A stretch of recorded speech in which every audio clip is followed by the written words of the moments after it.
Assalamualaikum warahmatullahi wabarakatuh. Puji syukur kita panjatkan kehadirat Allah Subhanahu wa Ta'ala yang telah memberikan kita nikmat kesehatan dan kesempatan sehingga kita masih bisa berkumpul di ruang kelas ini. Tak lupa pula kita kirimkan sholawat serta salam kepada Nabi Muhammad SAW yang telah membawa kita dari zaman jahiliyah menuju ke zaman yang berilmu pengetahuan ini. Kami kelompok 2 akan memaparkan materi dengan judul Perspektif Al-Quran tentang Al-Rizq. Baiklah, langsung saja kita masuk ke pembahasan materi yang pertama yang akan saya bawakan terkait dengan definisi Al-Rizq. Dalam segi kebahasaan, asal makna kata rizq adalah pemberian yang dapat mencakup segala bentuk rezeki yang diberikan oleh Allah Subhanahu wa Ta'ala kepada hambanya, baik yang telah ditentukan maupun tidak ditentukannya, baik yang mengikuti makanan perut maupun yang berhubungan dengan kekuasaan dan ilmu pengetahuan, seperti makanan, uang, dan juga berupa barang.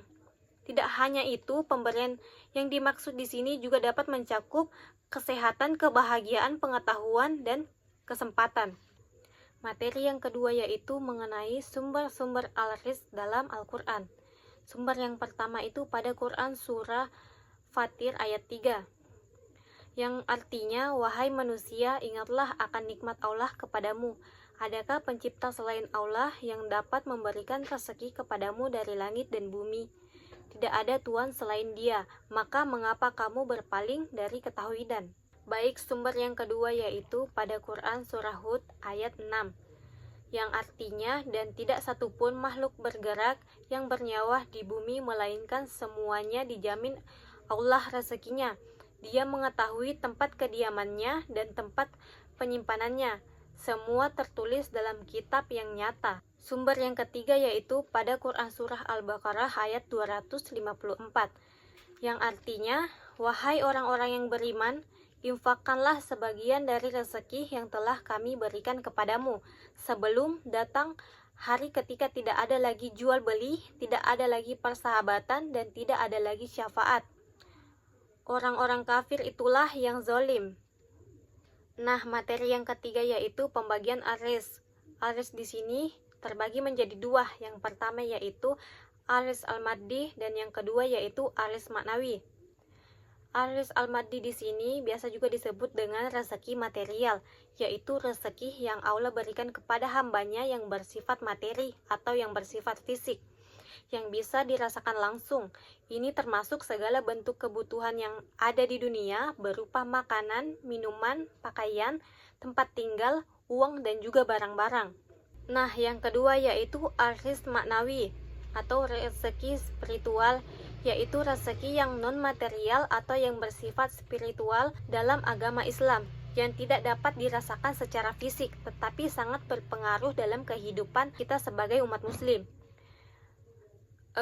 Al-Rizq Maknawi di sini dapat mencakup ilmu pengetahuan, kebijaksanaan, kebahagiaan, kesehatan, dan juga kedamaian hati. Kemudian materi selanjutnya yaitu konsep ketuhanan dalam pemberian Al-Rizq. Ar-Razik mengacu pada pemberi atau pencipta rezeki, di mana kita meyakini bahwa Allah Subhanahu wa Ta'ala adalah pencipta dan pengatur segala rezeki, baik itu rezeki yang bersifat material ataupun rezeki yang bersifat spiritual. Allah Subhanahu wa Ta'ala disebut sebagai Ar-Razak, yang artinya Maha Pemberi rezeki, di mana Allah telah menentukan jumlah dan jenis rezeki setiap hambanya. Allah Subhanahu wa Ta'ala juga memerintahkan umatnya untuk berusaha atau berikhtiar dengan cara yang halal. Namun, hasil akhir ikhtiar tersebut tetap berada di tangan Allah Subhanahu wa Ta'ala. Baik, itulah materi yang dapat saya sampaikan. Selanjutnya akan dilanjutkan oleh rekan kelompok saya. Bismillahirrahmanirrahim. Baiklah, langsung saja saya akan melanjutkan materi yang telah dijelaskan oleh rekan saya sebelumnya. Materi yang akan saya jelaskan yaitu tentang Al-Rizq sebagai wujud rahmat dan kasih sayang Allah. Rezeki adalah karunia yang diberikan Allah kepada para hambanya yang merupakan bentuk kasih sayang Allah kepada para hambanya. Allah Subhanahu wa Ta'ala memberikan rezeki sesuai dengan kondisi dan apa yang dibutuhkan oleh manusia.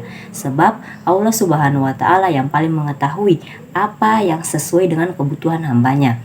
Adapun rezeki diberikan kepada manusia terbagi menjadi dua bagian, yaitu rezeki umum dan rezeki khusus. Rezeki umum adalah rezeki yang dianugerahkan Allah Subhanahu wa Ta'ala kepada semua makhluknya. Rezeki ini didapatkan oleh seluruh ciptaannya, baik manusia, jin, hewan, dan tumbuhan. Sedangkan rezeki khusus adalah sebagian nikmat yang hanya Allah berikan khusus kepada orang-orang beriman.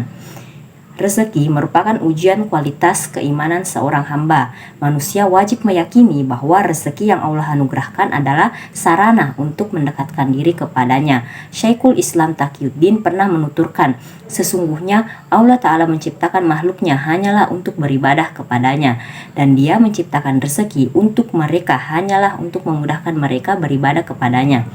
Kedua, rezeki mengajarkan manusia tentang introspeksi diri. Ketiga, mencari rezeki dengan jalan yang benar mendatangkan keberkahan. Dan yang keempat, bersyukur atas rezeki yang Allah berikan merupakan sebuah keharusan.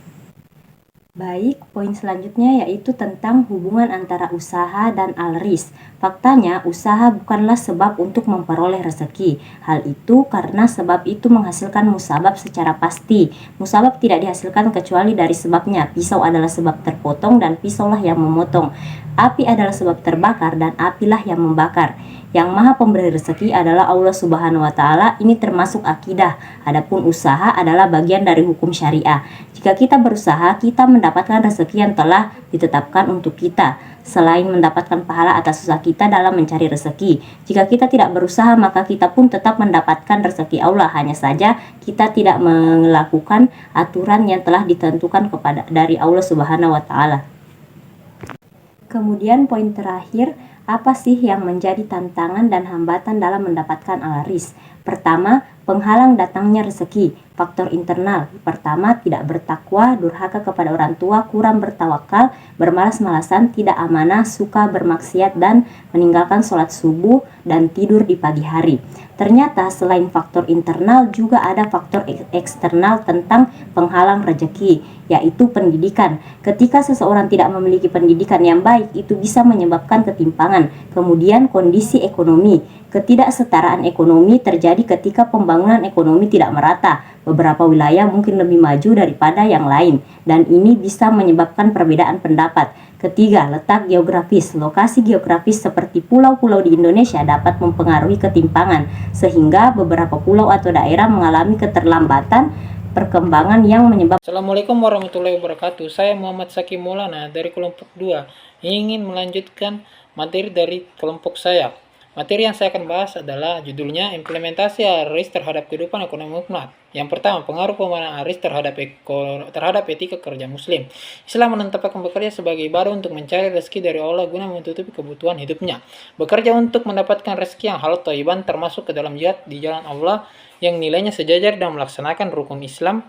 Dengan demikian, bekerja adalah ibadah dan menjadi kebutuhan setiap umat manusia. Bekerja yang baik adalah wajib sifatnya dalam Islam. Melengkapi bekerja keras dan profesional adalah praktek bersikap dan berperilaku mencontoh Rasulullah yang bersifat sidik, fatona, amanah, dan tabligh agar kita diberikan keselamatan dunia dan akhirat. Sifat sidik adalah dapat dipercaya dan jujur. Sifat fatona adalah harus pintar. Sifat amanah melaksanakan tugas yang dibebankan, dan tabligh mampu melakukan komunikasi yang baik. Wujud dari kita bekerja mendapatkan rezeki halal adalah pengakuan dari lingkungan atas prestasi kerja kita.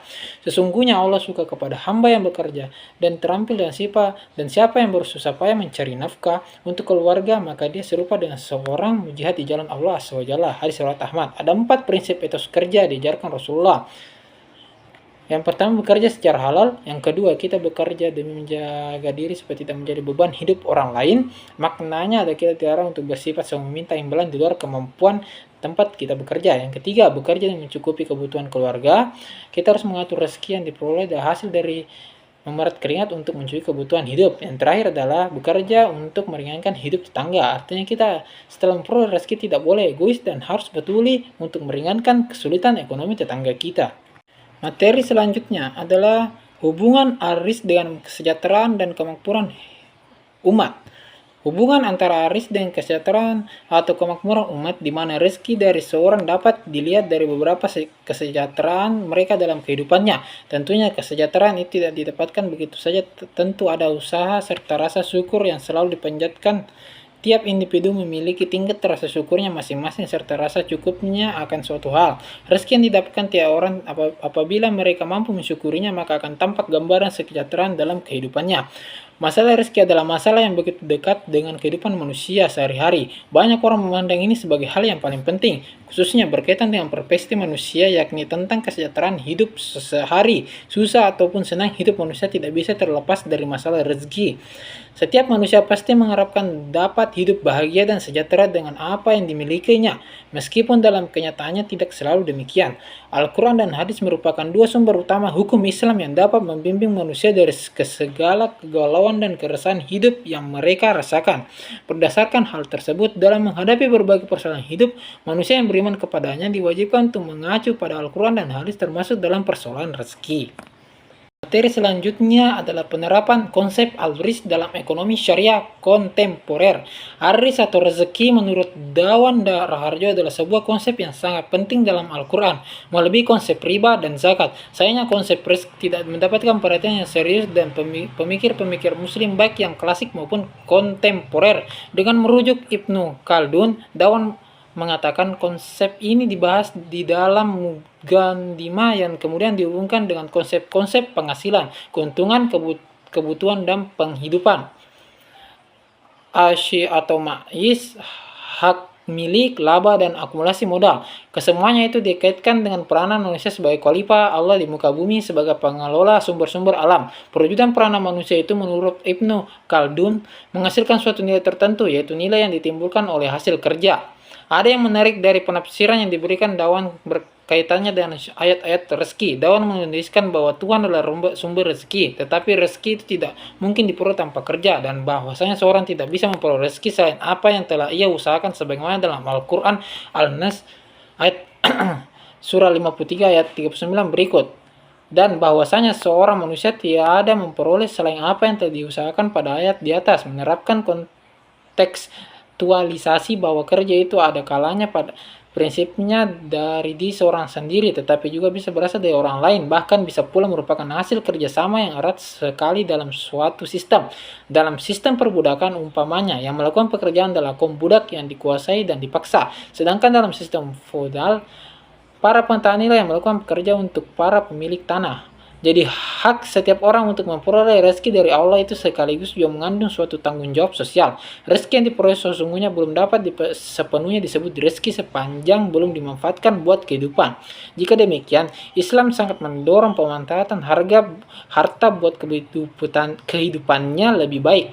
Harta yang tersimpan bagaimanapun banyaknya belumlah dikatakan sebagai rezeki kita sepanjang tidak kita gunakan. Misalnya saja, kita memiliki tabungan 1 miliar, maka uang itu belum tentu rezeki kita jika belum digunakan. Siapakah yang tahu tentang umur kita? Siapa yang memastikan bahwa harta itu akan sepenuhnya dapat kita manfaatkan? Berkenaan dengan hal ini, ada yang menarik dari Ibnu Khaldun sebagaimana terdapat di dalam Muqaddimahnya. Hasil atau simpanan itu jika manfaatnya kembali kepada seorang dan dia dapat menikmati hasilnya, yaitu membelanjakan untuk kemaslahatan, maka hal itu disebut rezeki. Kemaslahatan dan kebutuhannya maka dinisbahkan kepada bukannya disebut dengan rezeki. Bagi orang yang memilikinya dengan usaha dan kemampuan, hal itu disebut dengan kas, hasil usaha. Misalnya adalah harta warisan.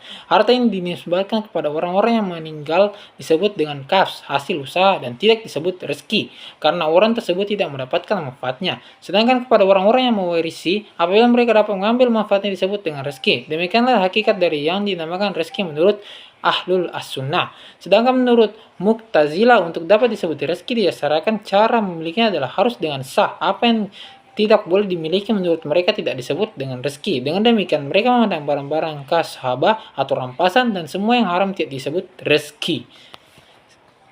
Baiklah, itu saja penyampaian materi dari saya. Jadi saya akan membacakan kesimpulan. Kesimpulannya adalah Para ulama berbeda dalam mendefinisikan tentang rezeki. Fahruzul Ar-Razi berpendapat bahwa rezeki adalah bagian. Seorang punya bagian sendiri yang bukan menjadi bagian orang lain. Ia membantah pendapat yang mengatakan bahwa rezeki adalah sesuatu yang bisa dimakan dan digunakan. Karena Allah menyuruh kita menafkahkan rezeki. Selanjutnya, para ulama dari aliran Ahlus Sunnah wal Jamaah berpendapat bahwa rezeki adalah segala sesuatu yang bermanfaat, baik halal maupun haram. Karena kalau ditilik dari segi kebahasan, rizq berarti bagian. Siapa yang menggunakan dengan haram, jadilah bagian itu haram. Selanjutnya, aliran Mu'tazilah mengatakan bahwa yang haram tidak disebut rezeki karena kepemilikannya tidak sah. Allah tidak memberi rezeki yang haram, yang diberikan Allah hanyalah rezeki yang halal.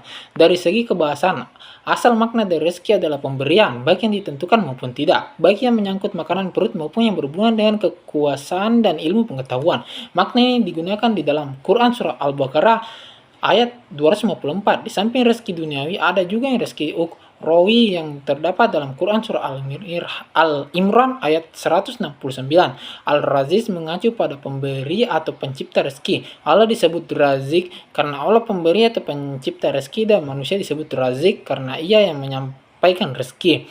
Sedangkan razak hanya diperuntukkan bagi Allah Subhanahu wa taala semata. Melengkapi bekerja keras dan profesional adalah praktik bersikap dan berperilaku mencontoh Rasulullah, yaitu bersifat sidik, fatona, amanah, dan tablik agar kita diberikan keselamatan dunia dan akhirat. Sifat sidik adalah dapat dipercaya dan jujur. Sifat fatona adalah harus pintar. Sifat amanah adalah melaksanakan tugas yang dibebankan, dan tablik adalah mampu melakukan komunikasi yang baik. Wujud dari kita bekerja setelah mendapatkan rezeki halal adalah pengakuan dari lingkungan atas prestasi kerja kita.